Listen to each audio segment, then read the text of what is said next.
El camino a Cristo, capítulo 7. ¿Cómo lograr una magnífica renovación? Si alguno está en Cristo, es una nueva criatura. Las cosas viejas pasaron ya. He aquí que todo se ha hecho nuevo. Segunda de Corintios, capítulo 5, versículo 17. Tal vez alguno no podrá decir el tiempo o el lugar exacto, ni trazar toda la cadena de circunstancias del proceso de su conversión. Pero esto no prueba que no se haya convertido. Cristo dijo a Nicodemo: El viento de donde quiere sopla, y oye su sonido, mas no sabes de dónde viene, ni a dónde va. Así es todo aquel que es nacido del Espíritu. Juan, capítulo 3, versículo 8. Así como el viento es invisible y, sin embargo, se ven y se sienten claramente sus efectos, así obra el Espíritu de Dios en el corazón humano. El poder regenerador que ningún ojo humano puede ver engendra una vida nueva en el alma, crea un nuevo ser conforme a la imagen de Dios. Aunque la obra del Espíritu es silenciosa e imperceptible, sus efectos son manifiestos. Cuando el corazón ha sido renovado por el Espíritu de Dios, el hecho se manifiesta en la vida. Al paso que no podemos hacer nada para cambiar nuestro corazón, ni para ponernos en armonía con Dios, al paso que no debemos confiar para nada en nosotros ni en nuestras buenas obras, nuestras vidas han de revelar si la gracia de Dios mora en nosotros. Se notará un cambio en el carácter, en las costumbres y ocupaciones. La diferencia será muy clara e inequívoca entre lo que han sido y lo que son.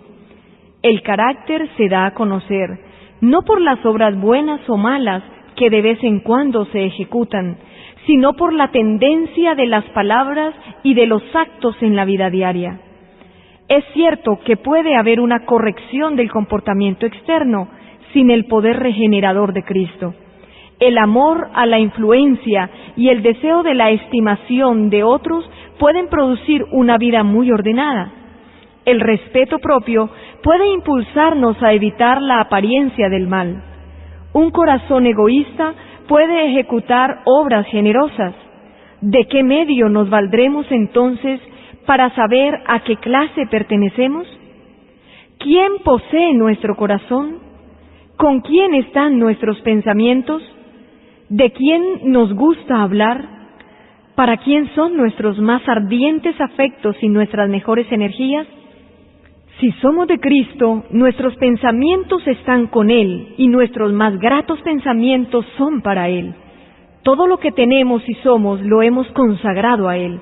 Deseamos vehementemente ser semejantes a Él, tener su espíritu, hacer su voluntad y agradarle en todo. Los que son hechos nuevas criaturas en Cristo Jesús manifiestan los frutos del Espíritu: Amor, gozo, paz, paciencia, benignidad, bondad, fidelidad, mansedumbre, dominio propio. Gálatas capítulo 5, versículo 22 y 23. Ya no se conforman por más tiempo con las concupiscencias anteriores, sino que por la fe del Hijo de Dios siguen sus pisadas, reflejan su carácter y se purifican a sí mismos así como Él es puro. Aman ahora las cosas que en un tiempo aborrecían y aborrecen las cosas que en otro tiempo amaban. El que era orgulloso y dominante ahora es manso y humilde de corazón. El que antes era vano y altanero ahora es serio y discreto.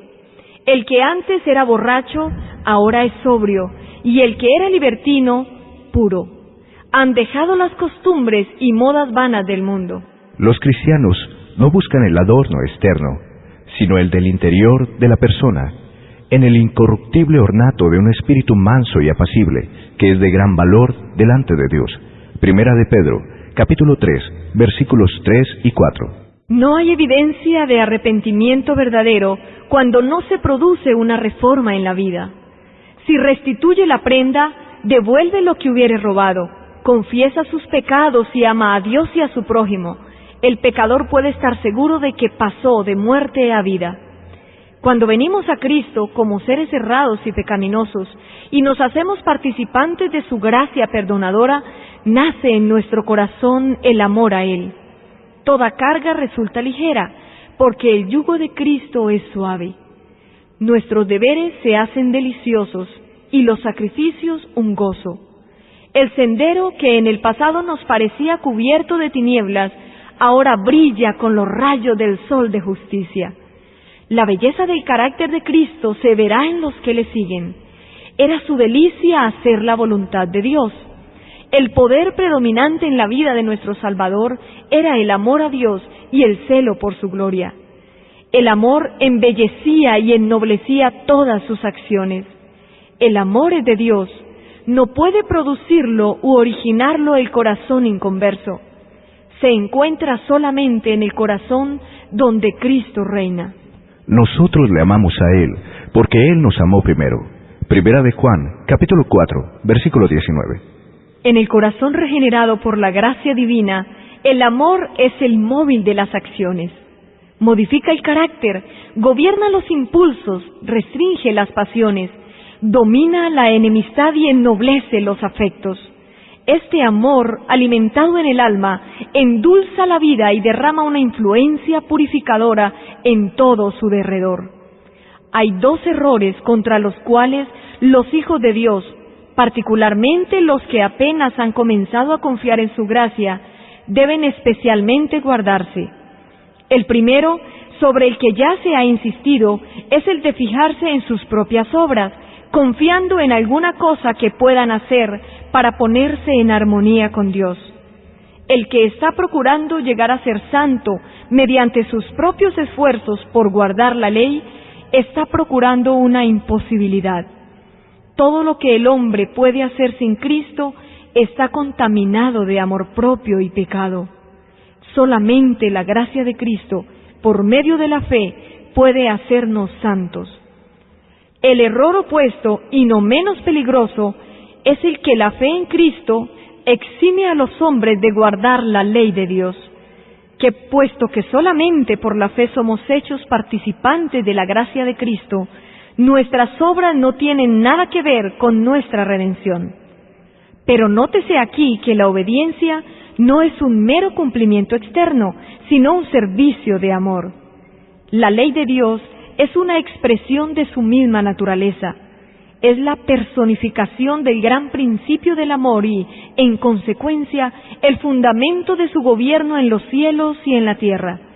Si nuestros corazones son regenerados a la semejanza de Dios, si el amor divino es implantado en el corazón, ¿no se manifestará la ley de Dios en la vida? Cuando es implantado el principio del amor en el corazón, cuando el hombre es renovado conforme a la imagen que lo creó, se cumple en él la promesa del nuevo pacto. Pondré mis leyes en sus corazones y las inscribiré en sus mentes. Hebreos capítulo 10, versículo 16. Y si la ley está escrita en el corazón, ¿no modelará la vida? La obediencia, es decir, el servicio y la lealtad de amor, es la verdadera prueba del discipulado. Siendo así, la Escritura dice: Pues este es el amor de Dios, que guardemos sus mandamientos. El que dice, yo he llegado a conocerle, y no guarda sus mandamientos, es un mentiroso, y la verdad no está en él. Primera de Juan, capítulo 5, versículo 3, y capítulo 2, versículo 4. En vez de que la fe exima al hombre de la obediencia, es la fe, y sólo ella, la que lo hace participante de la gracia de Cristo y lo capacita para obedecerlo. No ganamos la salvación con nuestra obediencia, porque la salvación es el don gratuito de Dios que se recibe por la fe, pero la obediencia es el fruto de la fe. Y sabéis que Él se manifestó para quitar nuestros pecados, y no hay pecado en Él. Todo aquel que permanece en Él no continúa pecando. Todo aquel que continúa pecando no le ha visto ni le ha conocido. Primera de Juan, capítulo 3, versículos 5 y 6. He aquí la verdadera prueba. Si moramos en Cristo, si el amor de Dios mora en nosotros, nuestros sentimientos, nuestros pensamientos, nuestras acciones tienen que estar en armonía con la voluntad de Dios, como se expresa en los preceptos de su santa ley. Hijitos, nadie os engañe. El que practica la justicia es justo, como Él es justo. Primera de Juan, capítulo 3, versículo 7. Sabemos lo que es justicia por el modelo de la santa ley de Dios, como se expresa en los 10 mandamientos dados en el Sinaí. Esa así llamada fe en Cristo, que según declara exime a los hombres de la obligación de la obediencia a Dios, no es fe, sino presunción. Porque por gracia habéis sido salvados por medio de la fe. Mas la fe, si no tienes obras, es muerta en sí misma. Efesios capítulo 2, versículo 8, y Santiago capítulo 2, versículo 17. Jesús dijo de sí mismo antes de venir al mundo: El hacer tu voluntad, Dios mío, me ha agradado, y tu ley está en medio de mi corazón. Salmos 40, versículo 8. Y cuando estaba por ascender a los cielos, dijo otra vez: Yo he guardado los mandamientos de mi Padre, y permanezco en su amor. Juan capítulo 15, versículo 10. La Escritura dice: Y en esto sabemos que hemos llegado a conocerle, si guardamos sus mandamientos. El que dice que permanece en él, debe andar como él anduvo. Primera de Juan, capítulo 2, versículo 3 y 6. Porque también Cristo padeció por vosotros, dejándoos ejemplo, para que sigáis sus pisadas. Primera de Pedro, capítulo 2, versículo 21. La condición para alcanzar la vida eterna es ahora exactamente la misma de siempre, tal cual era en el paraíso antes de la caída de nuestros primeros padres, la perfecta obediencia a la ley de Dios, la perfecta justicia. Si la vida eterna se concediera con alguna condición inferior a esta, peligraría la felicidad de todo el universo. Se la abriría la puerta al pecado con todo su séquito de dolor y miseria para siempre. Era posible para Adán, antes de la caída, conservar un carácter justo por la obediencia a la ley de Dios, mas no lo hizo, y por causa de su caída tenemos una naturaleza pecaminosa y no podemos hacernos justos a nosotros mismos. Puesto que somos pecadores y malos, no podemos obedecer perfectamente una ley santa. No tenemos por nosotros mismos justicia con que cumplir lo que la ley de Dios demanda. Mas Cristo nos ha preparado una vía de escape. Vivió sobre la tierra en medio de pruebas y tentaciones, tales como las que nosotros tenemos que arrostrar. Sin embargo, su vida fue impecable. Murió por nosotros y ahora ofrece quitarnos nuestros pecados y vestirnos de su justicia. Si os entregáis a Él y lo aceptáis como vuestro Salvador, por pecaminosa que haya sido vuestra vida, seréis contados entre los justos por consideración a Él. El carácter de Cristo toma el lugar del vuestro, y vosotros sois aceptados por Dios como si no hubierais pecado. Más aún, Cristo cambia el corazón. Habita en vuestro corazón por la fe. Debéis mantener esta comunión con Cristo por la fe y la sumisión continua de vuestra voluntad a Él. Mientras hagáis esto, Él obrará en vosotros para que queráis y hagáis conforme a su voluntad. Así podréis decir: Con Cristo estoy juntamente crucificado, y ya no vivo yo, sino que Cristo vive en mí. Y lo que ahora vivo en la carne, lo vivo en la fe del Hijo de Dios, el cual me amó y se entregó a sí mismo por mí. Gálatas capítulo 2, versículo 20. Así dijo Jesús a sus discípulos: Porque no sois vosotros los que habláis, sino el Espíritu de vuestro Padre, el que habla en vosotros. Mateo capítulo 10, versículo 20. De modo que si Cristo obra en vosotros, manifestaréis el mismo Espíritu y haréis las mismas obras, obras de justicia y obediencia. Así pues, no hay nada en nosotros mismos de que jactarnos, no tenemos motivo para ensalzarnos. El único fundamento de nuestra esperanza es la justicia de Cristo imputada a nosotros y la que produce su Espíritu obrando en nosotros y por nosotros. Cuando hablamos de la fe, debemos tener siempre presente una distinción. Hay una clase de creencia enteramente distinta de la fe: la existencia y el poder de Dios, la verdad de su palabra, son hechos que aún Satanás y sus huestes no pueden negar de corazón. La Biblia dice: también los demonios lo creen y tiemblan. Santiago capítulo 2, versículo 19. Pero esta no es fe, donde no solo hay una creencia en la palabra de Dios, sino una sumisión de la voluntad a Él, donde se le da a Él el corazón y los afectos se fijan en Él. Allí hay fe, fe que obra por el amor y purifica el alma. Mediante esta fe, el corazón se renueva conforme a la imagen de Dios, y el corazón que en su estado carnal no se sujetaba a la ley de Dios, ni tampoco podía, se deleita después en sus santos preceptos, diciendo con el salmista: oh, cuánto amo yo tu ley, todo el día es ella mi meditación. Salmos capítulo 119, versículos 97. Y la justicia de la ley se cumple en nosotros, los que no andamos conforme a la carne, mas conforme al Espíritu. Romanos capítulo 8, versículo 1.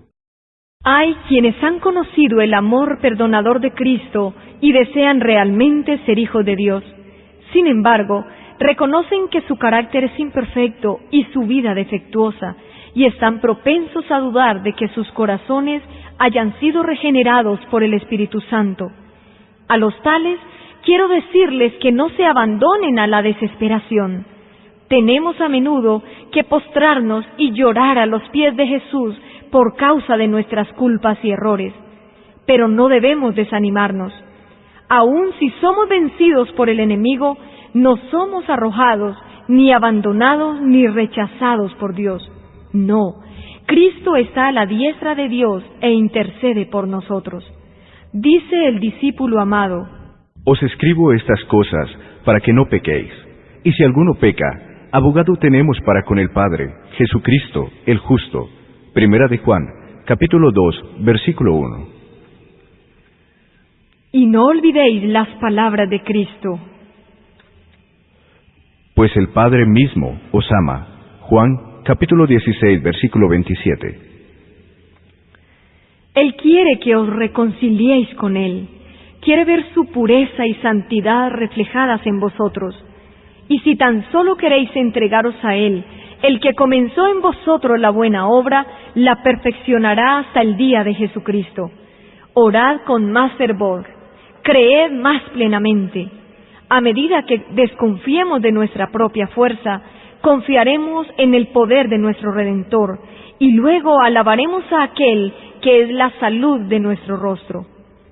Cuanto más cerca estéis de Jesús, más imperfectos os reconoceréis, porque veréis más claramente vuestros defectos a la luz del contraste de su perfecta naturaleza.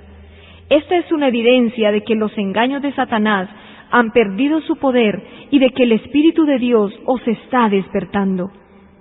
No puede existir amor profundo por Jesús en el corazón que no comprende su propia perversidad. El alma que se haya transformada por la gracia de Cristo admitirá su divino carácter, pero el no ver nuestra propia deformidad moral es una prueba inequívoca de que no hemos llegado a ver la belleza y excelencia de Cristo. Mientras menos cosas dignas de estima veamos en nosotros, más encontraremos que estimar en la pureza y santidad infinita de nuestro Salvador. Una idea de nuestra pecaminosidad nos puede guiar a aquel que nos puede perdonar.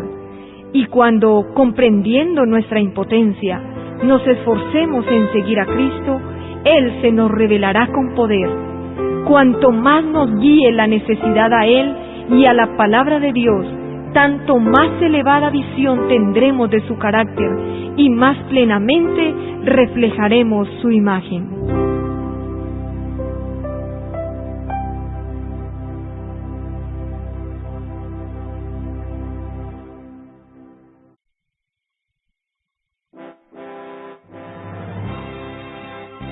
Agradecemos a Zulay Herrera, a Ricardo Merchán, a Daniel Ospina y a Juan Carlos Rincón por esta versión del Camino a Cristo en audio digital. La reproducción del mismo es un servicio del Ministerio Evangelio Eterno. Para obtener gratuitamente estudios selectos de la Biblia y de los escritos de Elena G. de White, o para solicitar nuestras publicaciones impresas, diríjase a www.hogarisalud.com y www.evangelioeterno.com.